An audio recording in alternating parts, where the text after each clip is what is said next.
전원이 들어오지 않는 모니터입니다.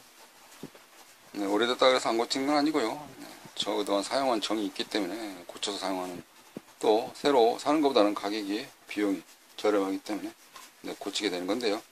자, 전원이 안 들어온다 하면 어디가 고장났을까요? 생각을 하면서 분해를 해보도록 하겠습니다. 근데 23인치 LCD네요. 오래된 거니까 LCD. 네, 나도 고수가 될 수 있다, 나도 고수가 될 수 있을까 라고 생각을 하면서 첫 번째 하는 게, 네, 이쪽에 포장, 그러니까 덮개 까는 거, 말 그대로 덮개를 여는 건데요. 네, 포장을 여는 데서 뒤에를 보니까 나사가 없네요. 네, 근데 그럴 때에는 제가 가끔 하는 말 있죠. 틈새 공격 하듯이 이 틈을 잘, 우리 요즘에 TV 쪽에도 많이 나옵니다만 배갈르듯이 잘 분해를 해야 되는데, 그렇지 않으면 우수수 떨어지죠. 락이라 그러듯이. 네, 거기서부터가 이제 스트레스 받기 시작하는 겁니다. 네, 그게 훈련이 되고 단련이 돼야 되는 것인데 낯설은 경우가 있죠. 네, 그렇다 해서 카센터라고 있는데 소나타 고치고 있다가 에쿠스 들어오면은, 아, 저 이거 안 해봤는데요? 네, 그렇게 할 수 있는 거 아니겠습니까? 네, 그런 각도로 바라본다 그러면, 네, 짜증나고 귀찮더라도, 네, 뚜껑 까는 거, 네, 덮개 여는 방법부터 알아야 될 것 같습니다. 자, 봐보시면은, 네, 지금 카메라 좀 흔들리고 있나요? 같이 좀 움직이는 내용이라서 그러긴 하네요. 여기 보시면 이제 이런 틈새가 있는데요. 이런 틈새에다가 이렇게 예전에 식빵칼 있죠. 네, 그런 것처럼 되어 있는 거, 보통 나이프라고 보통 많이 표기를 했었습니다만, 열짝 하면서 조금 열어서 하다 보면은 이게 갈라지거든요. 네. 그러면은 덮개를 열 수 있습니다. 아, 귀찮아 하지 마시고 한번 열어봐 보세요. 괜찮습니다. 할만해요. 우리가 낚시를 다니다 보면 그런 거 있죠. 아, 이놈 수초 때문에 뭐 내 먹어. 풀 때문에 맨 낚싯대나 가려고만, 낚싯바늘 볼맹이 걸려서, 바위에 걸려서. 네, 그런 얘기들을 하잖아요. 어디 그냥 쉬운 일만 할 수 있겠습니까? 자, 한번 같이 까봅시다. 네, 모든 테두리를 살살살살 이렇게 틈새 공격을 하면 이게 딱딱딱 하면서 되게 벌어지거든요. 이게. 네, 그러면서 한마디씩 합니다. 아따, 뭐 이따로 만들어놨어. 그런 생각할 필요가 없죠. 네. 어쨌든 간에 내부 구조는 이와 같이 되어져 있습니다.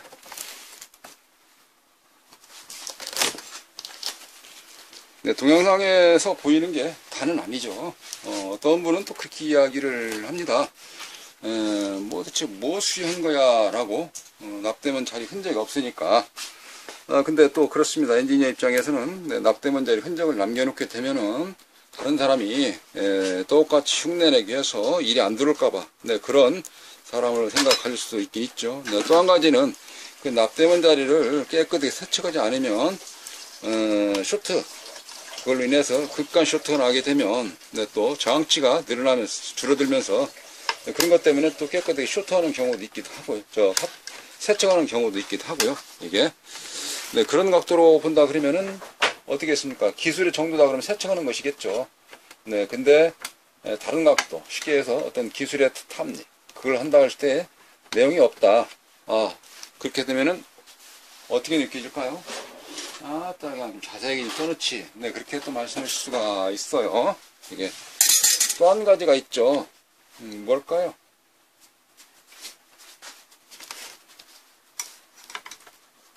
잠깐만요. 솔더 시트인데, 네, 납땜할 때 필요한 거지. 네, 거기 카메라 앞에서는 잘 안 된다든지, 네, 그런 심리가 좀 있나 봐요. 현재 빼고 있는 게 CCFL 형광등이라고 하는 이쪽 케이블을 양쪽에 빼는 겁니다. 여기는 밑에 2개, 위에 2개, 형광등이 2줄씩 쫙 들어가 있거든요. 제가 그 선을 지금 현재 분리를 한 거예요. 예. 자, 여기 뺐죠? 그 다음에 또 하나 뺄 데가 있나요? 여기는 뒤집어 보면 나오겠죠? 네, 그런 상태에서 인면에 또 있습니다. 네, 인면에는 뭐입니까? 인면에는 LVTS라고 하는 이쪽 필름 케이블로 되어 있는 거, 지금 이렇게 약간 좀 더 색깔이 다르죠, 주변하고. 네, 그거를 양쪽에 판 스프링처럼 되어 있는 거 있습니다. 잡고 누른 상태에서 당기면 이렇게 나오거든요. 그냥 잡아채면 좋아할 리가 있겠습니까? 당연히 나 싫어 나 죽소 하고가지고 어딘가 우두둑 끊어지겠죠. 내 손에 좀 힘들어간다 싶으면 아까 나이프 썼던 거 이런 거 있죠. 이런 칼로다가 옆에 살짝 대고 지렛대 우리가 학교에서 많이 배웠지 않습니까? 네, 그런 상태에서 지렛대처럼 한쪽으로 살짝 대면 여기도 한쪽 잡아주고 이렇게 살짝 잡아주면은 네, 그 다음에 이렇게 합니다. 근데 어떤 경우는 이걸 손으로 꽉 누르면 여기가 아프잖아요. 네, 이런 공구예요. 그렇지 않습니까? 네, 동물과 인간이 다르다는 거 네, 도구를 이용하기 때문에 그렇다 라는 경우는 우리가 또 드라마라든지 예능에서 많이 봐왔지 않습니까? 자, 이런 상태에서는 이제 케이블을 빼면 되겠죠. 어쨌든 이쪽을 빼든 간에 자르는 맞은편에 있는 이쪽에 빼든지 간에 한쪽을 빼게 되는 것입니다. 그래야지만이 분리를 하는 것이죠. 자, 지금부터는 조금 더 네, 라디오처럼 네, 듣고 자기 본인의 일을 하고 있으면서 이제 시선이 다시 이쪽으로 네, 목수의꿈 채널로 다시 화면을 돌려서 네, 보게 되겠죠. 매의 눈으로 네, 기자의 생각으로 바라보기 시작할 겁니다. 무엇을 할 것인지 사람이 하나를 알려줄 것인지 내가 과연 배울 것이 있을 것인지 저 정도는 나도 해.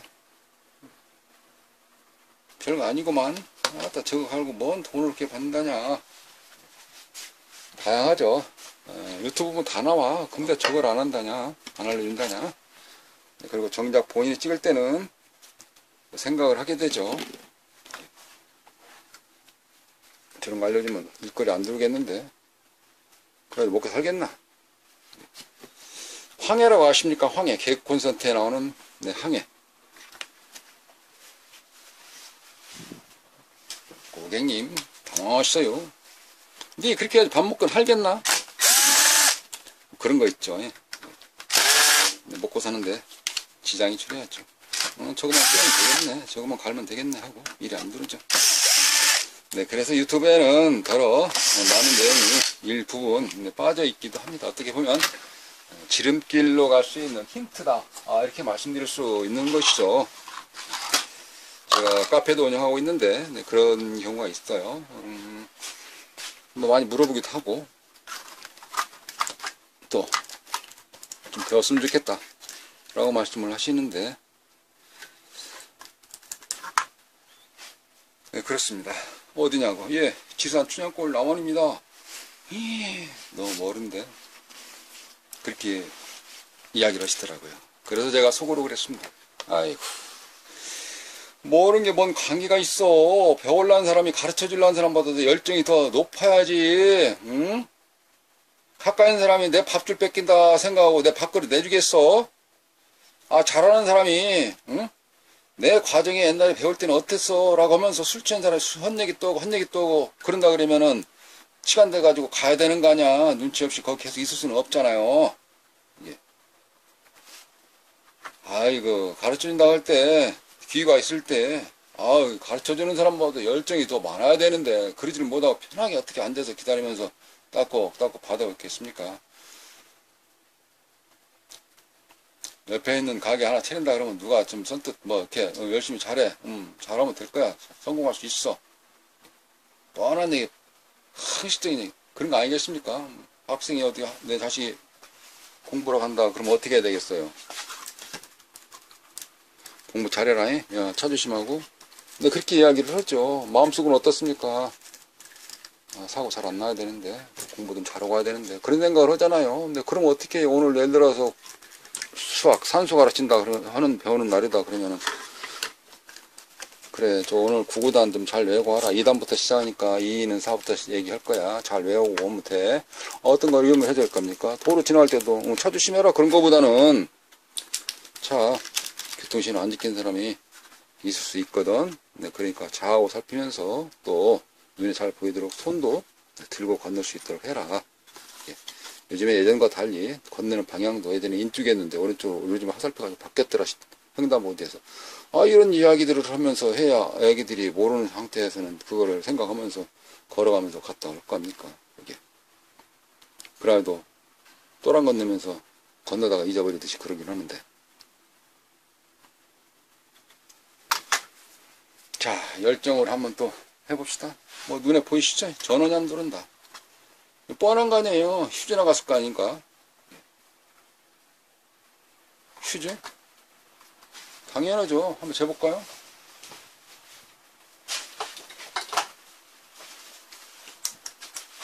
자, 이제 테스트기를 갖다 놓고 측정을 해봅니다.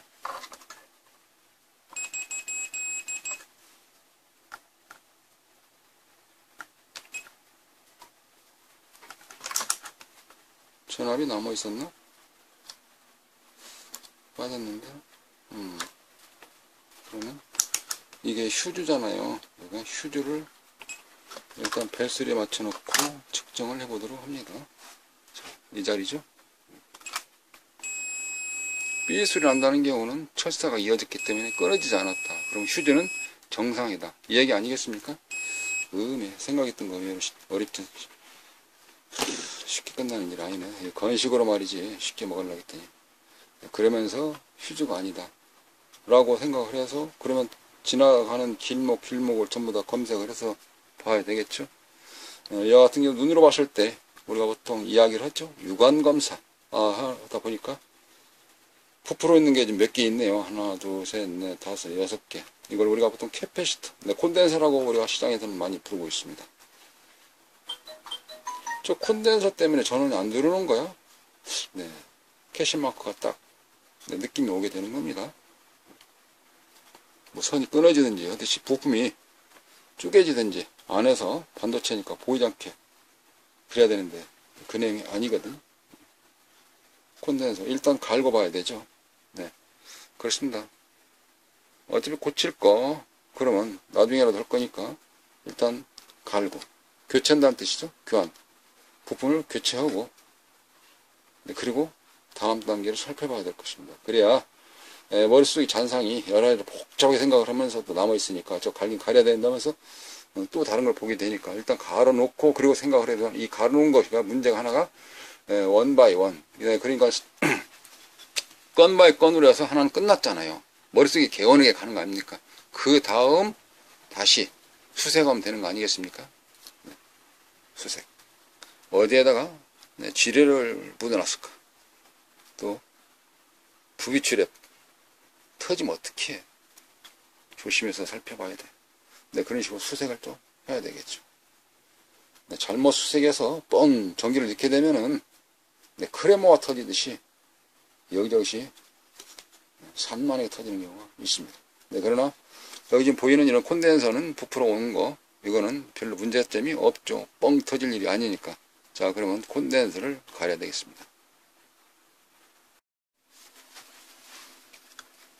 네, 이와 같은 거보드를 전원 공급 보드 이렇게 많이 부르고 있습니다. 시장에서는 SMPS 또는 이렇게 거라거나, 여기서는 또 닙스 보드. 네, 여기서 가장 중요한 거는 검색을 했을 때 어떻게 검색을 해야 될 것인지 라고, 네, 그렇다 그러면 닙스 보드, 네, 더러는 SMPS 보드 이렇게 쳐야 되는데 SMPS 종류가 엄청 많기 때문에 이 보드가 딱 잘 나오질 않습니다. 그래서 검색하신다 그러시면 가장 우선순위가 닙스 보드 이렇게 검색하시는 게 가깝지 않을까 라고 생각이 들어집니다. SMPS 기본 원어는 스위치 모드 파워 서프라이다 이렇게 말씀드리는 거죠. 형식입니다. 형식. 네, 그러니까 이렇게 조그마한 트랜스에서도 2차전에 동일한 출력을 낼 수 있도록 회로 운영 동작 자체가 스위칭 모드에서 펄스를 올렸다 다시 내려서 2차 측에 전원 공급하는 방식을 스위칭 모드다 이렇게 표현하고 있습니다. 근데 그 중에서 필요한 콘덴서들이 불량 났는데 그런 콘덴서들을 지금 현재 교체를 하고자 작업대 옆에 나온 것이죠. 네, 그 반면에 이런 게 딱 떨어져 있을 때는 아까 케이스 여는 상태와 달리 어떻습니까? 좀 간단하게 돼 있어 가지고 수리하기 쉽겠는데 한번 해볼까? 네, 그런 생각이 들 수가 있는데, 네, 그렇죠. 우리가 청소 뭐 용역회사라든지 뭐 그런 거 옆에서 스치다 보면 그런 얘기도 많이 느낄 수 있는 거 아니겠습니까? 또 어느 놈의 자식이 이렇게 버려서 산다냐? 네, 그렇죠. 버리니까 그거를 청소를 하려고 하는 것인데 그거 안 버린다 그러면 내 일자리가 없는 거 아니겠나 생각이 해보신다 그러면 웃으면서 일할 수 있지 않느냐. 네, 긍정적으로, 네, 적극적으로 생각을 해봤을 때의 그런 것입니다. 네, 그래서 제가 이 일을 하면서 이 일만 좀 해서 벌 끝났으면 좀 덜 끝났겠죠. 수리가 완료가. 네, 고객님 여기 있습니다. 양도를 하실 텐데 지금 설명을 하게 되면 어떻습니까? 그만큼 시간적 여유가 길어지는 거 아니겠습니까? 그러다 보니까 우리 그런 말로 친구 간에 이것도 아니고 저것도 아니고 뭐 그럴 수 있는데, 그런 표현 할 수도 있긴 있는데, 근데 이제 또 이런 게 있죠. 그런 상황에서 더러는 이렇게 해서 홍보를 하다 보면은 일거리도 들어올 수 있기도 하고, 또 소통하고 이렇게 어울릴 수 있는 그런 개념으로 커뮤니티가 되지 않느냐라고 생각한다면, 네, 가끔 한 번씩은 이런 과정도 필요할 수 있을 것 같다. 이게 우리 돈만 벌려고 한다 그러면 뭐 안 써야 되겠죠. 전혀 안 쓰고, 네, 숨이 닿고, 네, 숟가락 놓을 때, 네, 그때 한 번밖에 못 쓸 겁니다. 네, 그러나 중간중간 지금과 같이 네, 소통하고 지낸다 하면은 네, 즐거운 인생이지 않겠나 생각하는 각도로 이것도 즐거운 마음에 적극적이고 긍정적으로 동영상을 만들고 있다 라고 좀 말씀드릴 수 있겠죠. 네, 그래서 제가 하나 더 준비한 게 있습니다. 바로 이런 거거든요. 이 화면에 등장하는 게 이렇습니다. 네, 보통은 근데 심청전에 보면 네, 시마표라서 신봉생의 맨 마지막에 등장하는 건데, 네, 이게 본론은 아니죠. 먼저 말씀을 드리면, 네, 묻지마 콩갈이죠. 네, 오늘의 주제는 나도 고수가 될 수 있다. 그러나 그 원리를 알고 가르칠 때에 알고 고치는 거하고 모르는 것하고는 차이가 있는 거 아니겠냐. 그래서 이걸 하나 설명을 더 드려보는 겁니다. 이건 무겁습니다. 네, 직접 안 들어도 무겁게 느끼죠, 그죠? 아, 제가 화면 흔들어서 그렇다고요? 아니, 진짜 무거워요. 이건 굉장히 가볍잖아요. 무겁고. 이거는 우리가 보통 닌과, 닌처럼 돼 있다, 원처럼 돼 있다. 그래서 닌과. 또는 우리가 언어로는 네, 트로이달, 네, 트로이달 트랜스 이렇게 부르고 있습니다. 그러니까 검색을 이거 튼다 그러면 닌과. 그래서 내가 원하는 닌과가 안 나왔을 때는 트로이달 검색을 하시면 이렇게 되어져 있는 모양새들이 많이 나옵니다. 네, 이러한 경우는 이게 닌의 방식용으로 많이 쓰는데, 입력 전원이 여기서 들어가게 되면은 그 입력 전원 자체를 바로 트랜스에서 권선 대비해서 다운을 시켜서 이쪽 사각으로 되어 있는 거 이거 있죠? 이게 브릿지 다이오드잖아요. 네, 브릿지 다이오드에서 다시 직류로 바꿔서 사용하는, 네, 이런 방식을 우리가 리니어 방식이다. 이렇게 이야기를 하고 있습니다. 그 이유는 네, 스위치 모드는 말 그대로 붙였다 껐다, 붙였다 끊었다, 붙였다 끊었다, 붙였다 끊었다, 펄스가 굉장히 고주파에서 높게 나오다 보니까 노이즈가 막 생기거든요. 그러다 보면은 내 제품의 노이즈, 그 다음에 나의 주변의 노이즈, 더러는 이 주변의 노이즈가 다른 데로 갔을 때 어떻게 되겠습니까?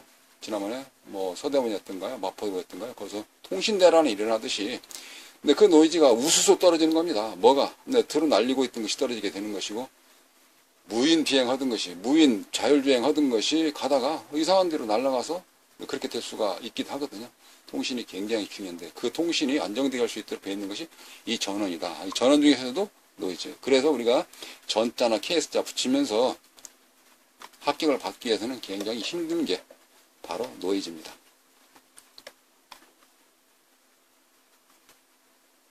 네, 노이즈를 좀 타면서 한다 그러면 이 출력 자체가 고장 잘 안 나게 팍팍 나오게 해서 네, 부팅이 잘 되게 할 수 있긴 있거든요. 근데 노이즈를 좀 줄이다 보니까 어떤 때는 동작이 잘 되는 것 같고 어떤 때는 동작이 잘 안 되기도 하고, 제 수준에서 저 기분 내키는 대로나 이렇게 되는 거, 그거는 EMI 필터에서 이쪽 노이즈를 걸러주기 위해서, 그 다음에 밖에 나오는 내 핏덩을 발진 쪽에서 주파수, 대역을 조정하다 보니까 그 규격 내에 맞춰서 KS나 허자나 전자나 이런 거 안 붙으면 제품을 유통을 판매를 할 수가 없지 않는 거 아니겠습니까? 납품도 못하죠. 그래서 노이즈 개념이 중요하다라는 경우를 말씀드리고 있는 것입니다. 방송을 보시다 보면 가끔은 막 그 산만하게 또는 막 그 이 삼천포로 지금처럼 왔다 갔다 하는 그런 경우도 있긴 있습니다. 그러니까 조금 더 방송에서 도움이 되고 좀 유익한 채널이 될 수 있도록 하다 보니까 삼천포로 빠지는 경우가 있는데, 그 삼천포로 빠지는 경우는 다른 쪽이 빠지는 것이 아니라 이쪽이 어떻게 보면 이해를 좀 돕기 위해서 하는 것이 있는데요. 아까 말씀드린 대로 화면에 나와 있는 게 모든 것은 다 아니다. 네, 그래서 양방향 소통할 수 있도록 되어 있는 어깨너머 배우는 게 또 진도가 지름길로 갈 수 있는 것이다라고 말씀드릴 수 있는 것이죠. 동영상에서 이런 식으로 다 공개를 하고 나면 다 되던데 그러는데 먹고 사는 게 문제 아니겠습니까? 네, 그래서 이렇게 양방향 소통을 하는 거, 어깨나 뭐 배우는 거, 그 다음에 여기 계속 하면서 하는 거하고는 동영상 시간 자체가 뭐 10분이나 또는 30분, 1시간, 이런 단위 안에서, 이야기 자체가 다 나오는 거하고는 다른 거 아니겠습니까? 네, 그러니까, 지름길로 갈 수 있는 거, 네, 유단자로 지름길로 갈 수 있는, 나도 고수가 될 수 있는 것은 어깨에 넘어서 양방향 소통하는 것이 가장 빠르다. 라는 표현들을 하고요. 누구나 다 마찬가지인데, 저도 동영상 찍을 때 하고, 다시 이렇게 수련하는 그 개념하고, 느끼는 바들이 있긴 있는데, 이거만 하나 가도 동작이 되더라라고 말씀을 드리게 되면, 이 제품에 대해서는 앞으로 이거 본인이 가르치기 때문에 안 들어옵니다, 일이. 네, 그리고 이거 하나 가는데 뭔 돈을 이렇게 받냐라고 또 말씀해서, 네, 태클이 들어올 수 있기도 하고, 안 해야 할 말들, 그러니까 고객을 이해시키거나, 제가 제 이야기를 말씀드리거나 해야 되기 때문에 그렇습니다. 그러면 내 몸에 저만 수리하는 것이 아니라 다른 모든 사람들이 같이 수리를 하고 있는 상태인데, 그렇지 않습니까? 근데 이런 정도는 어느 정도 다 나와 있지 않느냐라고 말씀하십니다. 그래도 저도 그래서 그런 정도는 이렇게 공개적으로 다 설명을 드리고 있는 과정인 것이죠. 그래도 제가 검색해보고 남들도 검색해보면 그런 얘기 같더라. 예, 대한민국에서 검색해보면 한국말로 좀 풀어서 그래도 조금 이야기해놓는데 이게 목수의검 채널 같다고 이게 실전적 수리해서 말입니다. 네, 원천 기술해야 되는 카탈가 잘 정리되어 있는 거 그런 제거하고 그 다음에 또 하나가 있죠. 시험 문제 풀이하는 자격증 따는 그런 반 이렇게 세 파트 다 그러면은 뭐 저 같은 실전 수리 쪽에서 좀 도움이 좀 될 만한 경우는 뭐 목수의검 채널이 가장 낫다. 근데 좀 더 좀 풀어줬으면 좋겠다라고 말씀하시는데 네, 좀 점진적으로 뭐 풀어나가겠죠. 앞으로 이 마케팅이라든가 이런 부분들이 동영상 시대로 많이 바뀌게 되기 때문에 시대가 요구하는 쪽으로 저도 그렇게 컨텐츠를 제작을 해보고자 하겠습니다. 썰이 좀 길어졌네요. 자, 그러면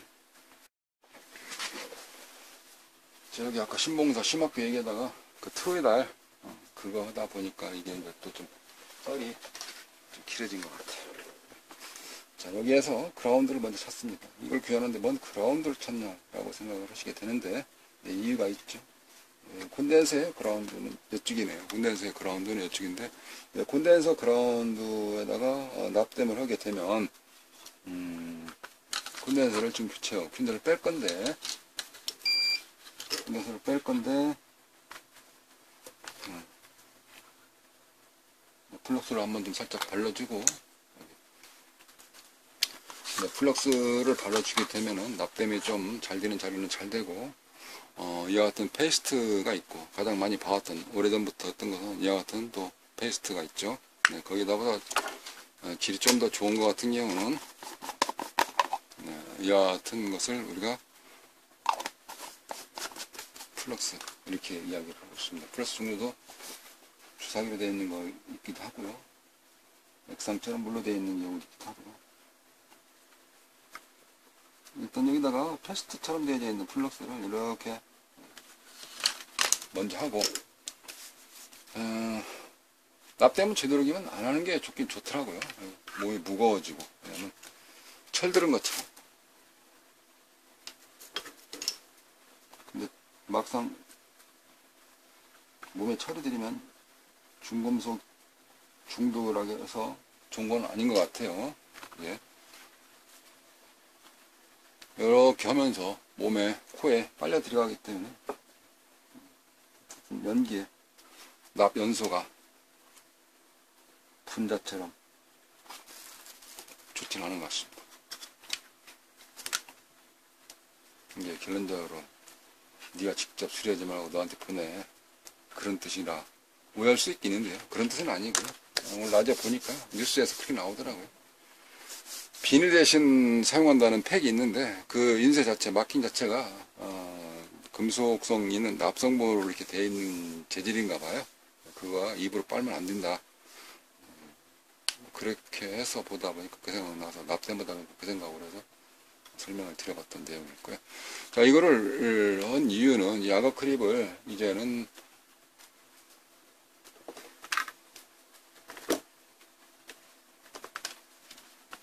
이렇게 똑같은 아역 클립으로 하나를 연결해서 해놨습니다. 풀어보죠. 풀어보 하게 되면은 절전에 생각나는 게, 그러니까 스코프가 되겠네요. 오실로스코프. 이 오실로스코프를 한번 찍어보고 하는 것입니다. 자, 그럼 전기를 꽂을 건데요. 장갑을 좀 끼고, 그 좀 깨끗한 거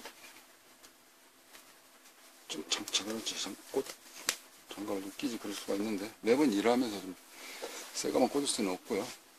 낄 수는 없고. 자, 여기 꽂습니다. 전기 들어갑니다. 뻥! 네, 조심해야 돼요, 이거.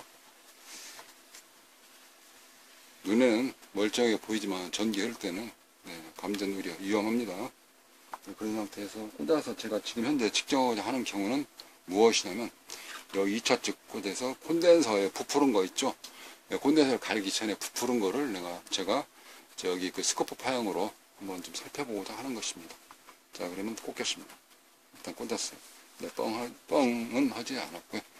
네, 그러면 스코프로 찍기 이전에 다시 하나 또 해본다 그러면, 이거를 DC에 맞춰 놓고 렌즈를 DC 상태에서, DC 그러니까 직류값 상태에서 플러스와 이렇게 마이너스를 측정을 하게 되면 전압이 어떻게 걸리는지를 살펴보도록 하겠습니다. 몇 볼트 나오는가요? 5.136 볼트가 나오죠. 예, 5.136. 예. 그 다음에 또 찾아보면은 12볼트라든지 그 이상 되는 라인이 있을 건데, 이거는 5.136 볼트가 나오는 거고요. 이쪽일까요? 네, 이쪽에 한번 찍어보도록 하겠습니다.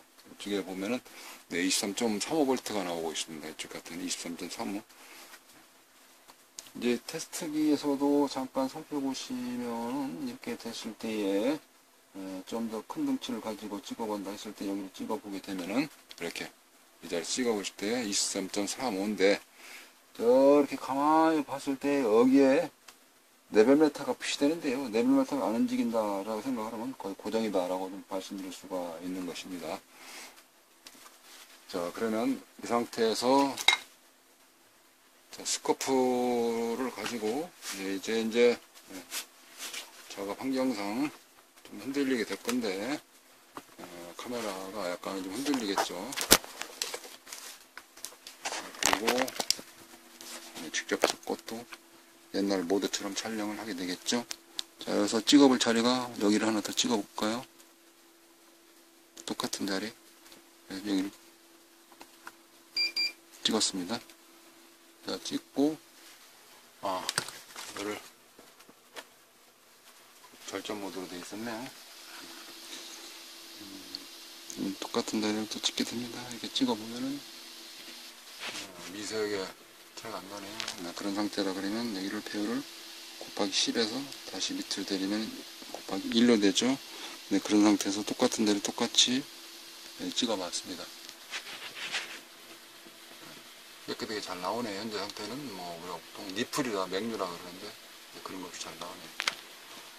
뭐 소나기처럼 내린다고? 네, 그건 아니고요. 나업을 종류별로 이렇게 몇 종류 가지고서 미리수가 0.3mm, 0.5mm, 0.6mm, 0.8mm, 1mm 이렇게 좀 가지고 있다 보니까 여기 쭉 내려서 가지고 소나기처럼 내리는 겁니다. 실제 소나기는 아니고요. 지금 봐드린 건 뭐냐면 파형이 깨끗하게 나온다라는 경우입니다. 그러면 이게 원인이지 않을까, 아닐 수 있지 않느냐 라고 생각이 되어질 수가 있지 않습니까? 그래서 제가 설명을 확인차, 우리말로 확인사살 하듯이 파형을 보여드렸던 것입니다. 이어서 진도 나가면서 부연 설명을 또 드리도록 하겠습니다. 자, 다음 과정은 콘덴서 교체하는 방법입니다. 전원 코드를 플러그 빼고, 그리고 한 가지 해야 할 게 있죠.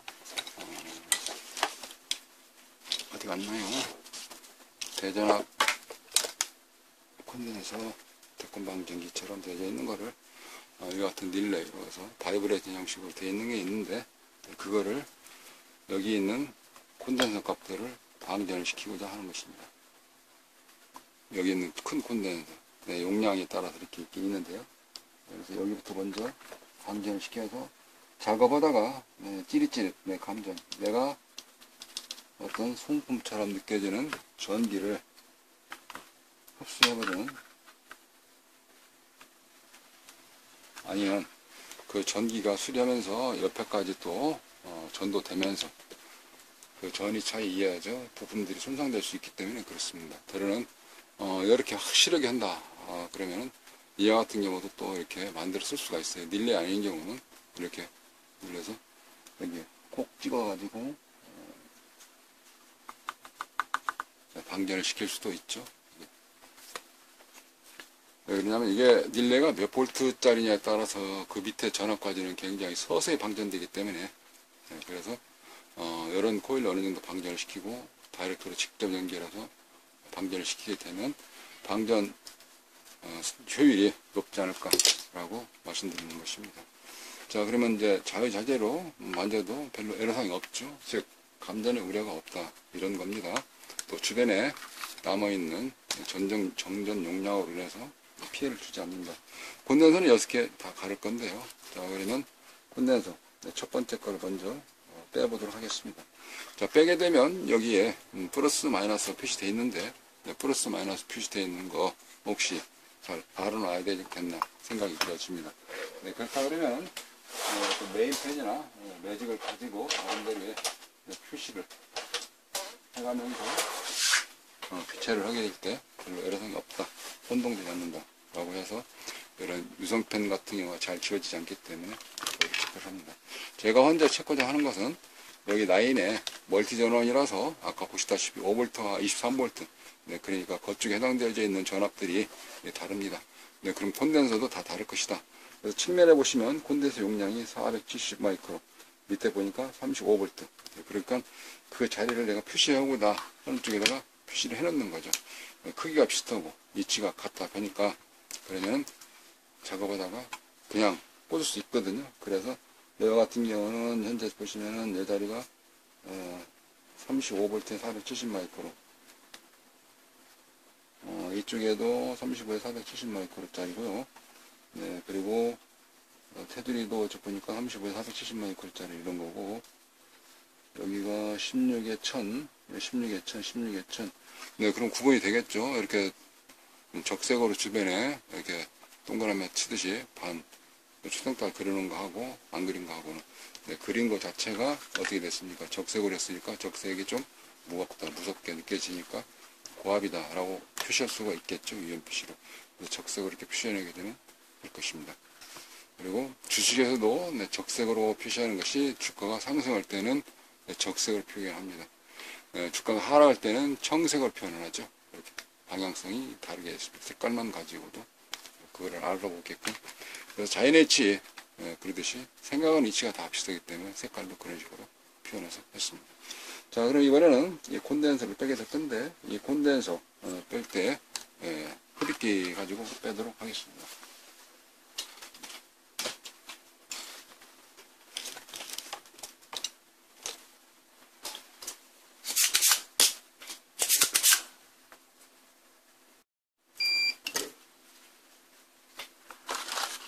납땜 준비를 하고요. 네, 그리고 이어서 이제는 콘덴서를 먼저 교체하고 나는 걸 빼도록 하겠습니다. 네, 카메라 앞에서 작업을 하니까 자리가 약간 좀 옹색하게 느껴질 수가 있습니다만은,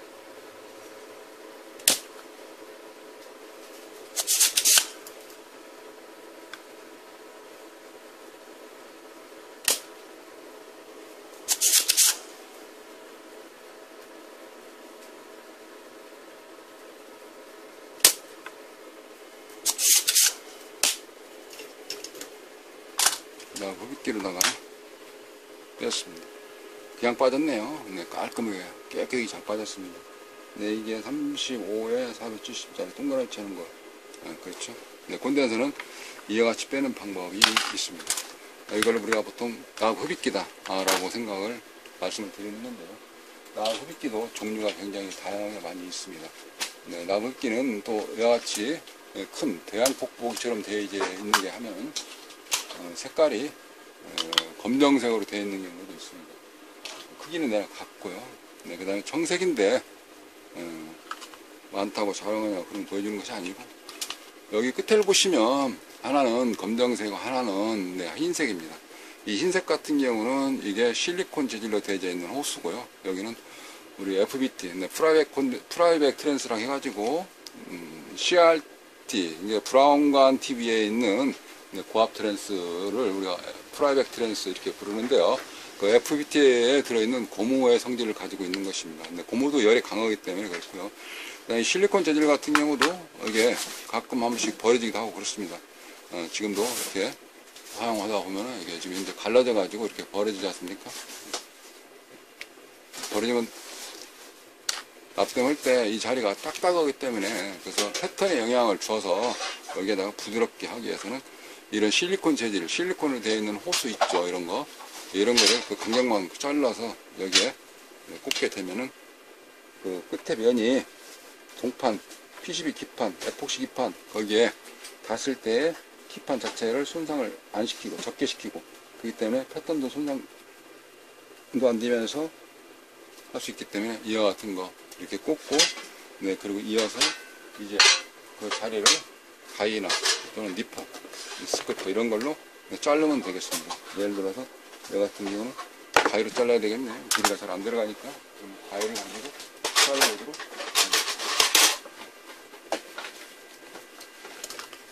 한 2mm 정도 남겨놓고 싹둑 자릅니다. 자, 그러면은 이와 같이 다시 새 재질이 돼서 굉장히 부드럽게 딱딱한 면이 없어졌다, 이렇게 말씀드릴 수 있어요. 자, 기존에 같은 경우는 많이 사용하는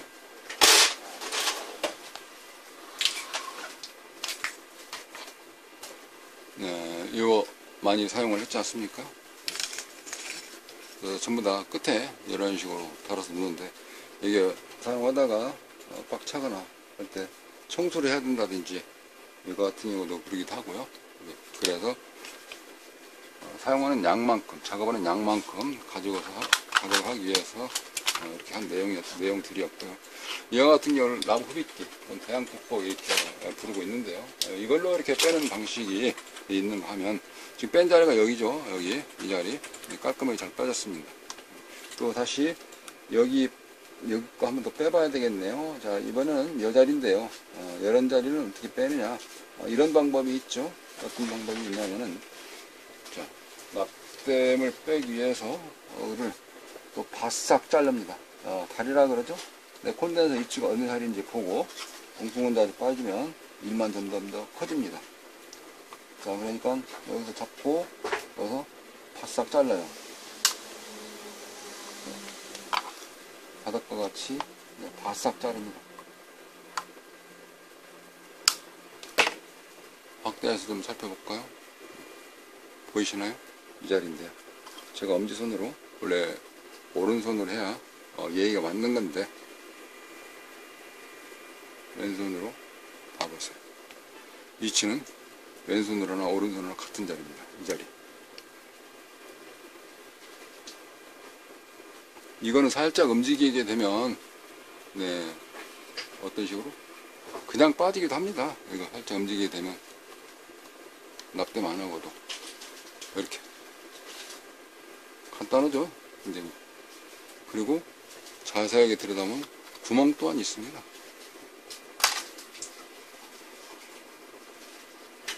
구멍을 조금 더 효과를 보여드리기 위해서는 랜턴이나 프레쉬를 비춰보면 금방 더 알 수가 있습니다. 자, 그리고 6개인데 이제 2개를 뺐어요. 네, 그리고 이제 그 옆에 것도 한번 빼보겠습니다. 그 옆에 거. 이번에는 또 다른 각도로 한번 빼보도록 하죠. 자, 빼는 방식이다 하면은, 이번에 인두기를 통해서 인두기 하나만 가지고 빼보도록 하겠습니다. 자, 인두기 하나만 가지고도 빼는 건데요. 기판을 이렇게 잡고, 지금 이쪽 자리든 이쪽 자리든 둘 중에 하나 빼는 건데, 지금 잡고 있는 것은 안쪽에 걸 빼나봐요. 그런 상태에서 여기를 납땜을 녹여요. 이게 삼삼삼삼 납땜을 녹이고, 그리고 다시 반대편 다리가 2개니까 둘 중에 하나 누겠죠.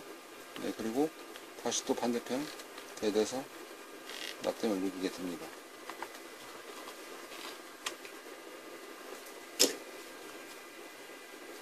이렇게 빠졌죠. 여기. 6개인데 3개 남았죠? 네, 3개 빠진 거 아니겠습니까? 네, 구멍은 하나는 뚫어졌고 하나는 남았네요. 이게 네, 보시게 되면 네, 그런 때는 인두기로 가지고 살살 닦아내면 인두기 팁에 바늘에 인두기 끝에 묻어서 구멍이 뿅 하고 뚫리는 경우가 있긴 있거든요. 이게 처음에는 그런 식으로 많이 했죠. 그렇지 않으면 뽁뽁이 가지고 다시 해도 되긴 하고요. 이거를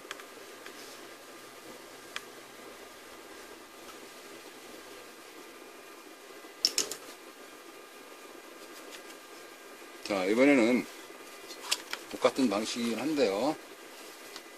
구멍은 좀 현재 남아있고, 하나는 자, 뽁뽁이 나중에 다시 빼든지 하면 될 것 같습니다. 자, 그런 상태에서, 납을 좀 묻혀서거나 그냥 해도 되긴 됩니다만, 자, 효과를 좀 주기 위해서 그 옆에 건데요. 자, 옆에다 납땜을 한번 해보겠습니다. 그만큼 소모가 좀 더 되겠죠. 그런 만큼. 자, 또 여기서 가장 중요한 시간을 줄여야 되는데, 6개 콘덴서 가는 동안 나름대로 판단하시면 될 것 같습니다. 여하튼 니퍼 또는 녹내지 플라이어, 벤치 이런 거를 잡고 난 뒤에 물론 그렇습니다.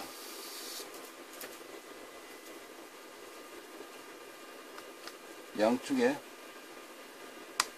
딱 잡고요. 그리고 나서 이걸 쭉 빼면 또 빠집니다. 이런 식으로 나왔죠? 정말일까요? 네, 확인해 봅니다. 그죠? 2개 남았죠? 이제 그래서 녹노이즈가 바이스 플라이어 녹노이즈로 되어 있는 게 있습니다. 그걸 딱 집어넣고 이것이 꽉 안 잡아도 되니까 바이스 플라이어는 그렇게 해서 꺾어져 있는 바이스 플라이어가 있고 이렇게 녹노이즈가 이렇게 되어 있는 바이스 플라이어가 있으니까 그걸로도 잡고도 뺄 수가 있는 것이죠. 이게. 자, 그리고 또 다른 방법이 하나 더 있죠. 뽑는다 하면 이빨로 뽑는다 그런 건 아니고요. 아까 말씀드렸듯이 위험한 거 아니겠습니까? 납 중독된다. 그래서 심청전에서 신봉사라는 심학교가 굉장히 주인공 같은 주인공으로 마지막에 등장하는 때 이번에는 이와 같은 디솔더라 그러죠. 네, 디솔더를 가지고 빼보도록 하겠습니다. 디솔더는 어떻게 빼야 될까요? 자, 똑같습니다. 방법은 어쨌든 납되는 그 자체는 같은 방법이고요.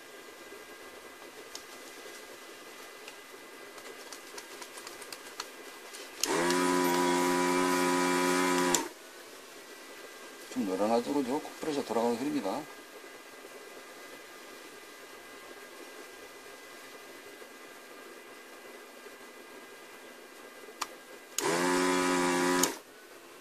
네, 이렇게 해서 뺐거든요. 짠, 나왔죠? 네, 구멍도 깔끔하게 뚫렸습니다. 네, 또 하나는 열풍기라고 그러죠. 열풍기로도 뺄 수가 있는데요. 열풍기로 빼면서까지 하게 되면 열풍기 열 달아 오르는 그 과정 시간적 요건도 있기도 하고 주변에 영향을 또 미칠 수 있기 때문에 열풍기로 콘덴서 빼는 사람들은 잘 없습니다. 네, 그래서 그거는 시연하지 않도록 하고 네, 이어서 준비되어 있는 디솔더를 한 번 더 뽑도록 하겠습니다. 자, 콘덴서가 하나 남았죠. 6개 중에서 6개 중에 하나 남은 거 마저 뽑도록 하겠습니다. 잠시만요. 콘덴서를 뽑고 있는데 전화가 왔네요. 제가 카페를 운영하고 있는데 카페지기로서 도움 좀 부탁한다고 아이디가 뭔데 사기친 사람이 여기 카페에 회원인데 여기서 카페 친 건 아니고요. 중뭐뭐해서 그렇게 됐는데 피해 금액이 대략 여러 사람인데 한 800 정도 된다고 이야기를 하네요.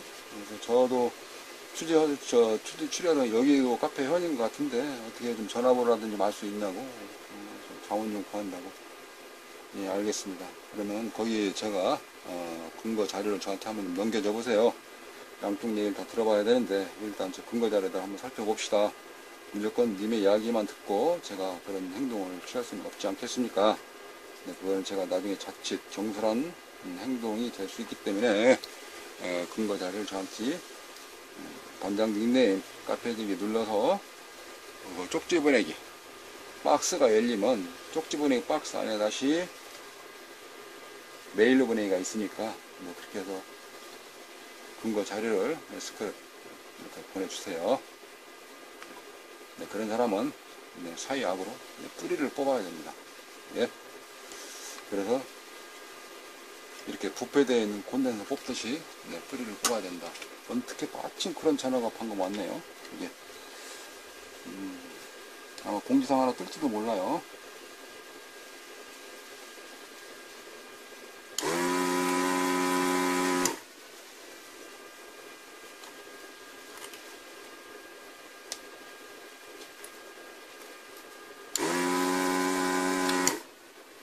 네, 이렇게 해서 다 뺐죠. 여기. 네, 금방 빠집니다. 그리고 이렇게 빼게 되면 구멍홀, 구멍까지 있기 때문에 네, 콘덴서를 어떻게 그 라인이 몇 볼트 라인입니까?에 따라서 이제 꽂으면 되는데, 그러면 저 라인이 35볼트 라인이다. 35볼트, 25볼트 라인이다. 25볼트, 1000볼트 라인, 1000볼트 맞게끔 꽂아주면 될 것 같습니다. 자, 여기서 이렇게 해서 이거를 네, 구멍 찾아서 네, 숑숑숑 특히 볼트 맞춰가지고, 그리고 플러스 마이너스 극성 맞추고 그 자리에 꽂아주면 되겠습니다. 자, 이렇게 꽂고 하나, 둘, 셋 꽂아가고 있습니다.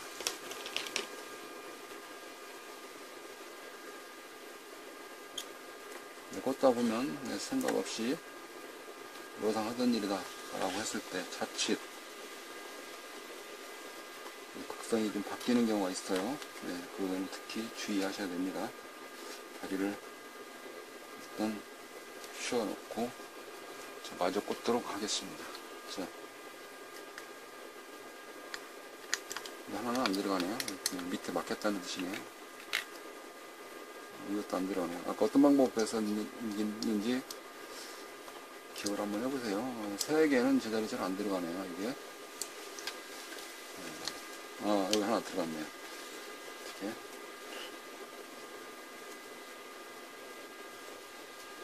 네, 일단은 그러면 자, 양아치 한 상태에서 납땜을 해보도록 하겠습니다. 그러면 납에 용대에 맞는 미리스 굵기를 가지고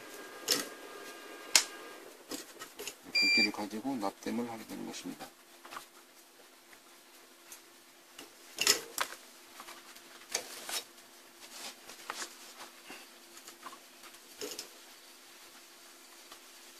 납땜할 때는 먼저 대상물이죠. 거기에 열이 좀 촉촉하게 가해지고 그런 상태에서 납을 대게 되면 콘덴서 다리와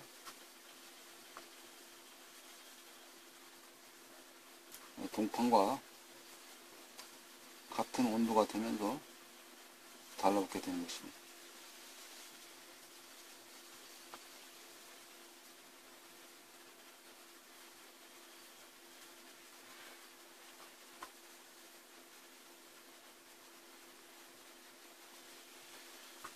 납과 같이 되게 되면 납이 계속 빨려서 들어가면서 납땜이 되긴 됩니다만 원래 방식은 그런 방식은 아니고요. CO2 용접기라고 해서 아쿠 용접 같은 경우는 이제 뒤에 라인이 계속 달라붙으면서 라인이 세부치에 됐을 때에 시키면서 용접이 되는 듯이 이 또한 그런 개념으로 되어져 있는 거라서 먼저 대상물의 온도를 가하고 그리고 나서 해야 됩니다. 납을 대야 됩니다. 자, 2개가 남았나요? 4개를 연결을 하고 2개 남았습니다. 삐뚤삐뚤해졌네요. 네, 그런 때는 다 떼었으면 떼은 상태에서 한 번만 이렇게 자세를 바로 잡아주면 이렇게 됩니다. 밑에서 손으로 잠깐 받쳐주고 콘덴서가 받쳐져서 열이 좀 든 상태에서 그리고 살짝 밀어야 되는데 열도 가하지 않은 상태에서 밀게 되면 기판이 위로 붕 뜨게 되거든요. 이렇게. 자, 그래서 자, 됐죠. 열이 됐죠. 온도 올라왔죠. 그대로 올려주는 겁니다. 기울기가 잘 안 맞았다 생각 한 번 더 이렇게 하면 기울기가 반대되게 되는 거거든요. 어떻습니까? 수평각이 딱 맞았죠? 네, 그리고 이거 하나 남네요. 끝에 나도 해주세요 라고. 왜 저는 관심을 안 주십니까?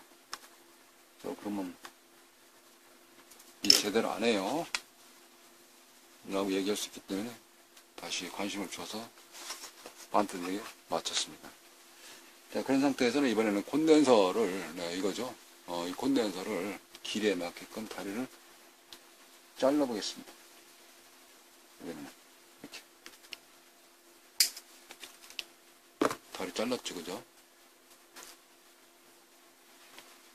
하나 더 있죠. 네, 자를 때 마저 잘라보도록 하겠습니다.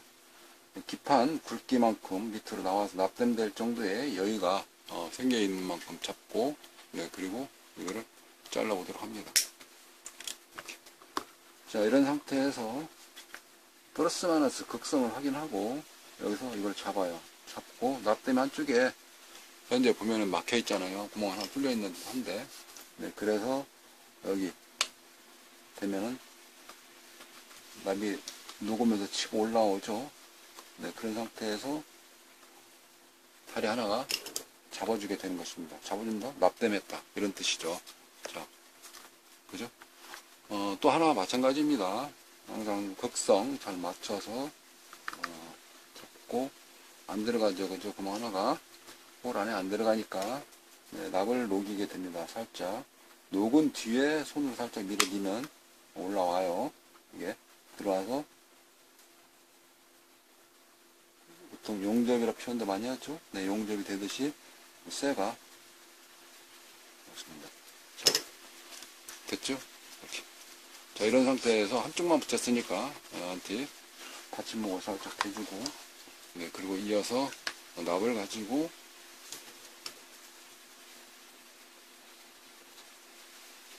얘는 어느 쪽을 먼저 떼어도 관계는 없어요. 왜 그러냐면 밑에 스펀지가 네, 베개처럼 네, 받쳐주고 있기 때문에 괜찮습니다. 자, 이렇게 납땜을 하면 밑에 손 안 대도 자연스럽게 네, 예, 납땜 하다가도 잘 안 되면은 이렇게 플럭스라든지 그러면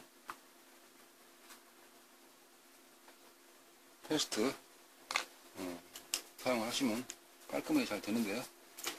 냄새가 좀 고약하고 네, 건강에 안 좋은 걸로 납 중독 되듯이 납 중독이나 뭐 또 암 이런 걸로 관계가 되어 있는 거 되도록 피해 나가야 되는데 네, 그런 안 좋은 쪽에 한 가지가 이쪽에 납땜하는 과정인 것 같습니다.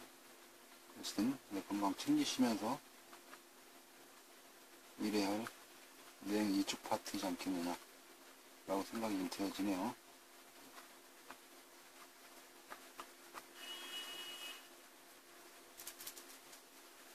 윗면에서 봤을 때 하나, 여기도 그죠, 하나,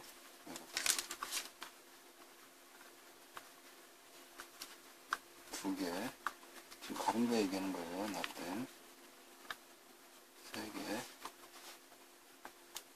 네 개, 여기까지 다섯 개. 하나는 어딨나요? 아, 이쪽 끝에 가있구나. 이렇게 해서 6개. 다 작업이 끝났네요. 네, 그리고 나서는, 세척을 좀 해주는 게 낫겠죠. 깔끔하게 먼지가 끼고, 먼지로 인해서 여기가 달라붙으면 좋지 않은 현상이 생기기 때문에 쉽게 극간 쇼트라든지 날 수 있고 그래서 네, 세척해주는 게 필요할 것 같습니다. 네, 세척할 때는 밑면에 IC가 붙어있다든지 부품 붙어있는 것에 따라서 여러 가지 쇠브러시로 네, 팍팍 문지르는 경우는 좀 피해야 되겠죠.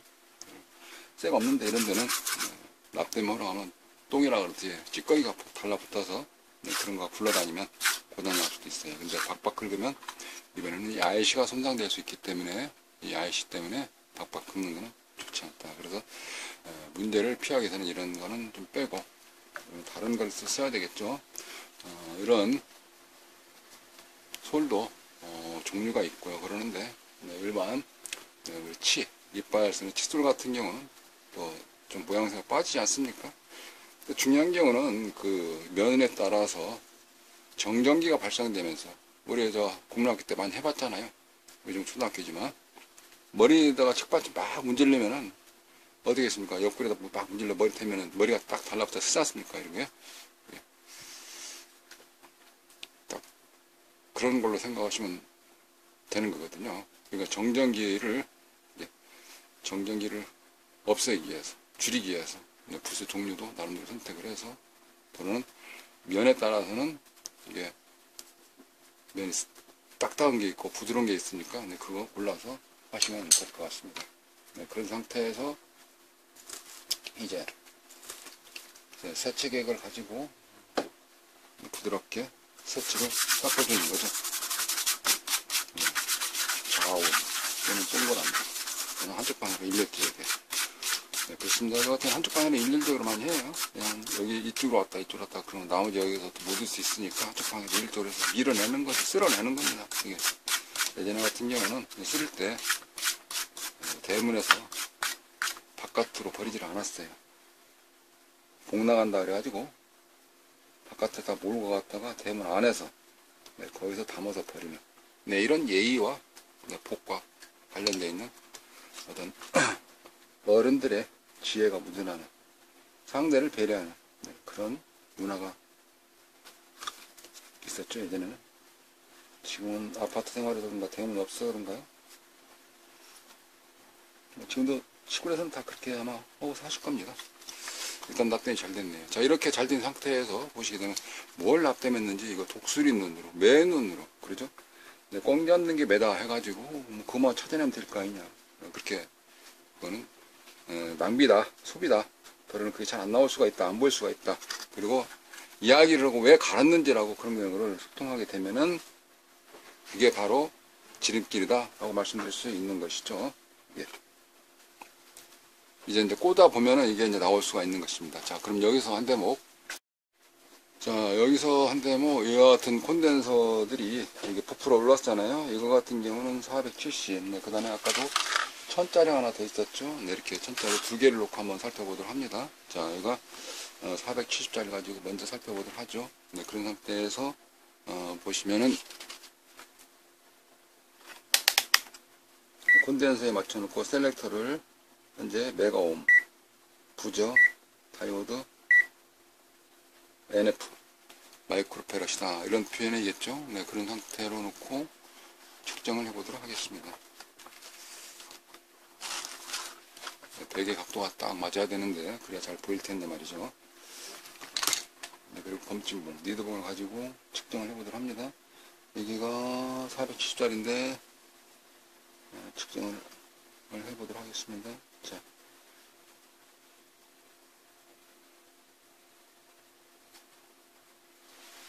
(155) 마이크로펫이 나오네요. 155 많이 떨어졌다는 얘기죠. 이게 내부적으로 많이 떨어졌네. 이게 그러면 여기 100짜리나 150짜리나 갖다 꽂으면 될지 않나 이런 생각이 들 수가 있긴 있는데, 그건 아닙니다. 이 안에 내부에 있는 저항값이 달려지기 때문에 ERS라 그래서 그거 꽂으시면 안 돼. 그냥 이거 간단하게 버리십니다 생각하시고 사용하시면 좋습니다. 155 나오죠? 이게 하나 더 측정을 해보도록 합니다. 이거 1000짜리죠. 자, 1000짜리를 측정을 해봤어요. 이게 자, 측정 시작됐고요. 935 나옵니다. 이걸 6개 다 찍으려니까 한참 또 걸리겠네요. 그러면 답답하니까 조금 더 콘덴서 전문 측정이라든지 또는 브랜드, 명품 뭐 이런 걸 가지고 측정을 해봐야 되지 않겠습니까? 비교 한번 해보죠. 이거 같은 경우로 콘덴서에다 딱 놓고, 우리가 콘덴서 놓고 명품 뭐 프레크다 했을 때 이걸 가지고 이번에는 측정을 해보도록 하겠습니다. 야담하게 귀엽게 생겼죠? 그래도 기능들은 다 똑같으니까 이걸로 측정을 해보도록 하겠습니다. 이제 성능 차이가 얼마나 나는지는 이제 측정을 해봤을 때 470 마이크로인데, 측정을 해보도록 합니다. 151 마이크로페럿 나오네요. 151 마이크로. 자, 이거는 또 측정을 해봅니다. 2.03 나노페럿 나오네. 2.03. 자, 다시 초기화된 상태에서 찍어보도록 하겠습니다. 측정 들어갑니다. 나와라. 안 나오네요. 네. 콘덴서가 고장이 나는 겁니다. 이렇게 판단할 수가 있는데, 이 측정기에서는 이 콘덴서 측정할 수 있는 한계를 벗어났다. 한계치가 측정이 안 되기 때문에, 그래서 다른 계측기를 가지고 사용을 해보도록 합니다. 자, 조금 더 크죠? 그러면은 저걸 배우면 굉장히 웅장하게 보이는 겁니다. 네, 그거 같은 경우 콘덴서 측정이 테스트 일반 가지고 있는 테스트기를 가지고 측정한다고 봤을 때에 이 모델 같은 경우도 지금 현재 마이크로에서 맞춰놓고 했을 때 이거는 플루크 177이네요. 플루크 중에서 이거 같은 경우가 이건 몇이죠? 네, 101입니다. 101. 네, 비슷한 모델들이 있는데 이제 117짜리가 있고 그 다음에 이거는 177이네요. 이게 자 177 가지고 측정을 하게 되면은 어떻게 나올까요? 자 이거 아까 몇이었죠? 이게 470 마이크로가 150 정도 나왔죠? 자 이걸 측정을 하게 됩니다. 네, 150 바로 나와버리죠? 하나 더 해볼까요? 자, 오른쪽 가까이 1000 마이크로 했던 거 맞죠? 935 나왔었나요? 자, 이걸 측정해 보도록 하겠습니다. 자, 들어갑니다.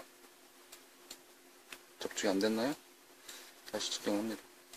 384, 955. 네, 결과치 나왔습니다. 956으로다가. 이렇게. 그 뜻은 뭐냐면, 이와 같은 속도가 굉장히 빠릅니다. 숫자를 많은 걸 테스트를 해야 되는데, 이와 같이 느린 거 가지고 측정하게 되면 굉장히 답답하죠. 네, 근데 이건 또 강점이 있긴 있죠. 이거는 네, 하게 되면 숫자가 5개 나오기 때문에 뭐 저장 테스트기는 아니지만 네, 그렇게 측정할 수 있다. 이거 같은 경우는 숫자가 4개 나오지만 네, 그런 반면에 속도를 굉장히 빠르게 측정할 수 있다. 딱 되기만 하면 반응이 바로 나옵니다. 이렇게 그런 테스트기마다 장점이기 때문에 요 수리수에 필요한 게 뭐죠? 엑스레이, 그 다음에 CT, MRI 이런 장비들 가지고 우리가 건강 진단하듯이 수리할 때, 테스트할 때도 고가 장비는 고가 장비대로 해주는 일이 있다라는 경우를 말씀드릴 수 있는 것이죠. 비교할 때에. 네. 자, 이 같은 콘덴서를 다 갈았어요. 이런 경우 우리가 보통 무엇이라 하냐? 묻지마 콘가리. 네, 예전에 묻지마 주식할 때 그렇게 말이 쓰듯이 묻지마 콘가리다 이야기할 수 있는 것입니다. 네, 그래서 원리를 알고 봤을 때 나도 고수가 될 수 있다. 나도 고수가 되려면 유단자로 가는 지름길 조금 더 장황하게 설명을 드려봤습니다. 자, 이제 조립 들어갑니다. 네, 수리를 마치고 일단 닙스보드라는 경우를 이 안에 장착을 했습니다. 네, 그리고 조립을 하기 전에 한번 확인을 하고 조립을 해야죠. 그렇지 않으면 또 뚜껑 우리 말대로 덮개를 다시 열어야 되는 거기 때문에 그렇습니다. 모든 것은 가조립한 상태에서 살펴보게 되면 이 제품 열릴 건데 여기에서 제품 자체가 여기가 불이 들어야 되겠죠. 자, 한번 테스트해서 전원 불량이 있으니까 전원이 들어오는지만 살펴보도록 합니다. 네, 적색불이 들어와 있죠. 네, 터치니까 터치를 누르게 되면 네, 그 자체가 바뀌게 되는 것입니다. 네, 그리고 절전 모드냐 또는 저기냐에 따라서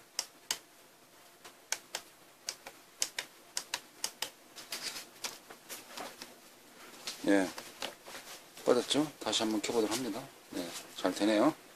네, 스위치는 이쪽에 있고 기는 우측 정면을 봤을 때 버튼 누르는 게 그렇게 되어 있는 것 같습니다. 다시 한번 껐다 켜볼까요? 자, 껐습니다. 이렇게 동작이 잘 된다. 그거는 지금 간단하게 6개 간 콘가리, 묻지마 콘가리, 그 개념을 알고 갈았을 때는 나도 고수가 될 수 있다 라는 경우를 하는 것이고요. 임기응변으로 만족을 한다 하는 경우는 콘덴서만 갈아도 동작이 될 수 있다 라는 경우를,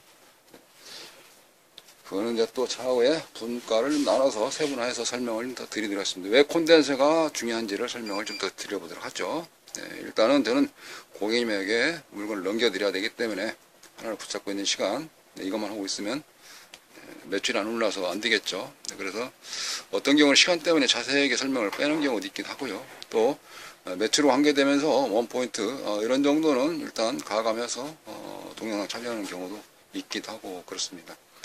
먹고 사는 일이기도 하고 그렇지만 어쨌든 좋은 각도로 봐주시기를 부탁을 드리면서 마무리 짓도록 하겠습니다.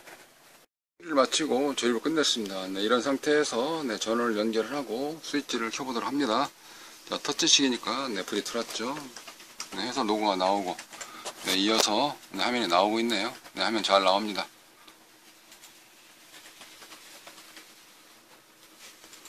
잘 됐네요. 유튜브 목수의 꿈. 이게 제 채널입니다. 카페는 또 이쪽에 있죠. 제가 잠깐 열어보면 여기가 IT전자 서비스 모니터 수리 속성반 전자기기 수리하는 카페 엔지니어 모임입니다. 여기에서 서로가 소통하면서 방금 제가 장시간에 걸쳐서 설명드렸던 내용들 간단한 것 같지만 원리 개요 다음에 좀 더 세심하게 살펴보도록 하고요.